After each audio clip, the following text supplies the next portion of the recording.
Entrepreneurs, how are you guys doing today? I hope you guys are doing all right, all right, all right. This is amazing and it's funny. Um, I just did a recording just now, but it turned out to be the same recording that I've done um last week or the week before last. So I'm so, frustrated with that because I'm like, wow, I'm thinking I'm doing a new recording for you guys. But of course, I write these things down before I start to record. So basically, uh, I have it in my notebook and thinking that I didn't record that particular subject yet. And I did. And I'm so frustrated. So if you're on the Anchor app, you know exactly what I'm talking about. I did another episode of how to find investors. Those of you that are my YouTube crowd, you have no idea what I'm talking about. So just disregard. So today we're going to talk about establishing a nonprofit organization, and this is the correct topic that I should have been posting already, but we're gonna post it now, and just making some time out for that because I was supposed to do something else, but my mistake. So I'm gonna make up for that. All right. So what we're going to do is now talk about how to establish a nonprofit organization. And the way that this topic came about was my friend, she mentioned it to me how she wanted to start a nonprofit organization and how someone that lives in my state is going to help her. And I thought that was an interesting topic to discuss with all of you. And so I said, let me go ahead and do some research on that. And it's a lot of work. It's a lot of work. And I don't want to discourage you guys from it, but just know that you have to put some work into it, just like anything else. And just know that it'll be worth it in the end. Just like it when you're in college, you're going to school. It's a lot of work too. So let me not discourage you, but I'm just saying I didn't realize how much it took to establish a nonprofit organization.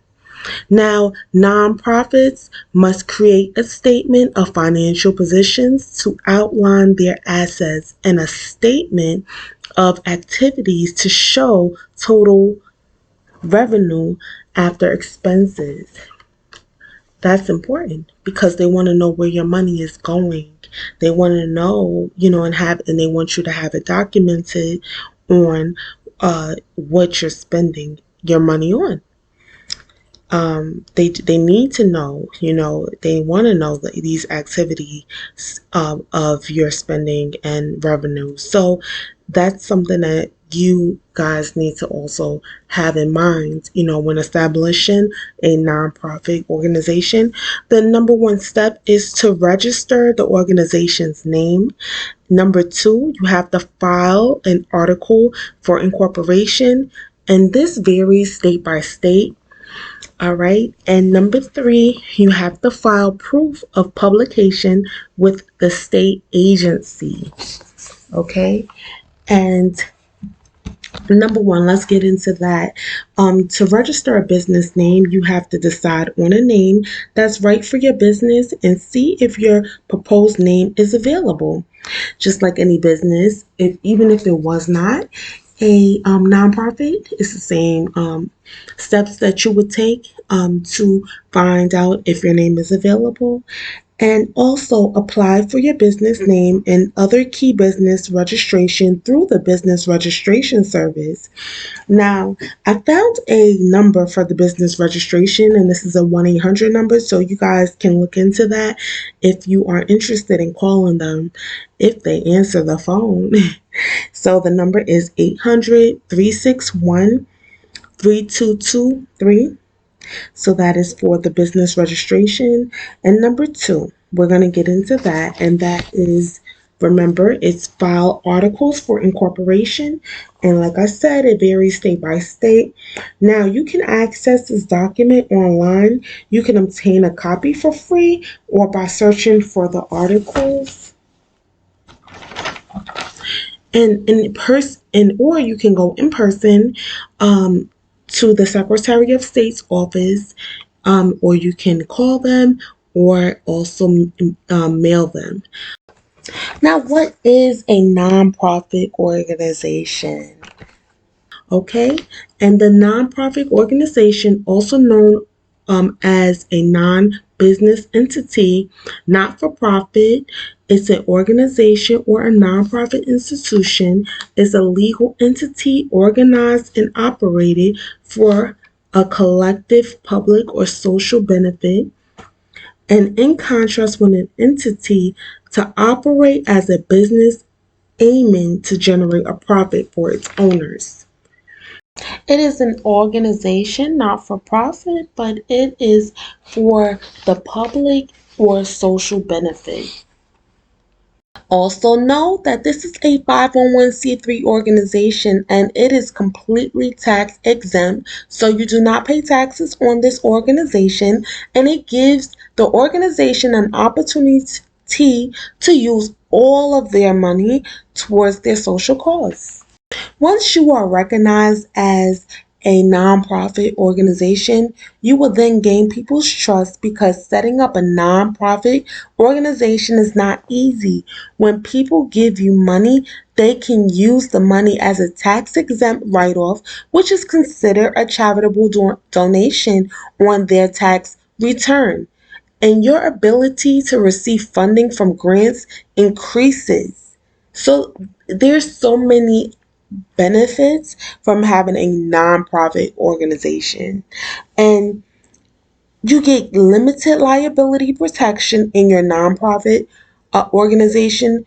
If anyone were to sue you, then your personal assets are protected, and you can hire individuals that are willing to support a good cause, and they can work for you for free. So that is the blessing. It's so many blessings in it, free help, for a good cause. It's so great, you know.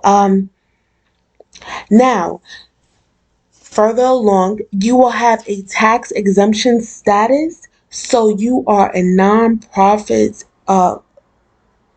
organization that has a tax exempt status. I'm sure everyone would love that for themselves. Now, for the nonprofit needs, you need a director, you need a president, you need a secretary, and a treasurer in order to establish a nonprofit organization. And this varies from state to state, but you just will have to find out what the requirements are for your state. Make sure you have a great business plan for your business. Have a budget. Have a mission on what it is that your reason for this nonprofit organization would be. Okay. All right, and please get a registered agent. You have to have your selected officers listed and directors. Have your full name, your contact information, also your email. You have to have a certificate of disclosure listed and a document that confirms that there has been no failure to disclose information. Also, you have to have proof of the corporate name and pay a filing fee.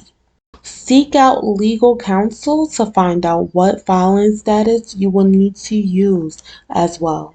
After everything is approved, you can file for your 501c3. Last but not least, make sure that you are registering for your EIN number, and don't forget to pay your filing fees before you register your fundraising business. And also securing permits and licenses for goods and services. And that is it, guys. As short and simple as it may seem, it is something to of course you need your team. You need your people that you had selected to put in office. And also don't forget to report annually, paying the renewal fees annually, okay? So that is it for that. And guys, if you are interested in help with that, there is so much help, but I know someone in particular who can assist you with this. And just reach out to me on either my Instagram, Facebook, or the podcast on the Anchor app. I will get someone to assist you in this area because, like I said, I know it's not going to be like a hop, skip, and a jump, but there's always help out here. So don't worry about that. Everything will be just fine. So, guys, thank you again for joining the podcast. Please have a blessed weekend, and we will see you again, God willing, next week. All right, take care. God bless.